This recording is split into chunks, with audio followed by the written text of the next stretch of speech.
अगर रात के 3 बजे आपकी अलमारी के अंदर से कोई फुसफुसा कर बोले, मुझे बाहर निकालो, तो याद रखना, उसे कभी भी बाहर मत निकालना, क्योंकि जो बाहर आएगा वो इंसान नहीं होगा। रीना उस रात अपने कमरे में अकेली सो रही थी। बाहर तेज हवा चल रही थी और खिड़की बार बार ठक ठक करके बज रही थी। अचानक रात के ठीक 3 बजे रीना की आंख खुल गई। कमरे में अजीब सा सन्नाटा था।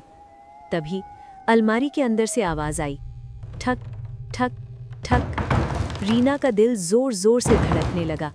वो धीरे धीरे बिस्तर से उठी और डरते हुए बोली, कौन है?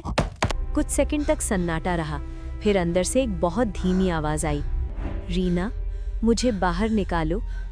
रीना का खून जैसे जम गया। उसने डरते हुए कहा, कौन? अंदर से फिर वही आवाज आई, मैं तुम्हारी दोस्त पूजा हूँ। रीना घबरा गई, क्योंकि पूजा तो 2 साल पहले मर चुकी थी। रीना पीछे हट गई।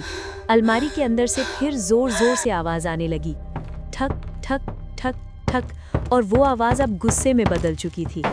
दरवाजा खोलो! रीना डर के मारे रोने लगी। तभी उसे अपनी दादी की कही हुई बात याद आई, अगर कभी रात में कोई बंद जगह से तुम्हारा नाम लेकर बुलाए तो उसे जवाब मत देना। रीना ने तुरंत अलमारी से दूर हटकर दरवाज़ा बंद कर दिया, लेकिन तभी अलमारी का दरवाज़ा अपने आप धीरे धीरे खुलने लगा। क्रीक! रीना की सांस रुक गई। अंदर पूरा अंधेरा था और उस अंधेरे में 2 लाल चमकती आंखें दिखाई दी। फिर अचानक एक लंबा काला हाथ अलमारी से बाहर निकला और जमीन पर घिसटते हुए रीना की तरफ आने लगा। रीना चीखते हुए कमरे से बाहर भागी। सुबह जब उसके माता पिता कमरे में आए तो कमरा पूरी तरह खाली था। अलमारी खुली हुई थी और उसके अंदर दीवार पर खून से लिखा था, अगली बारी तुम्हारी है।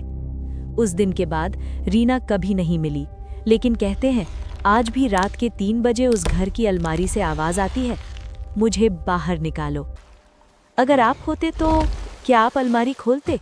कमेंट में ज़रूर बताना। और ऐसी ही डरावनी कहानियों के लिए चैनल को सब्सक्राइब करना मत भूलना।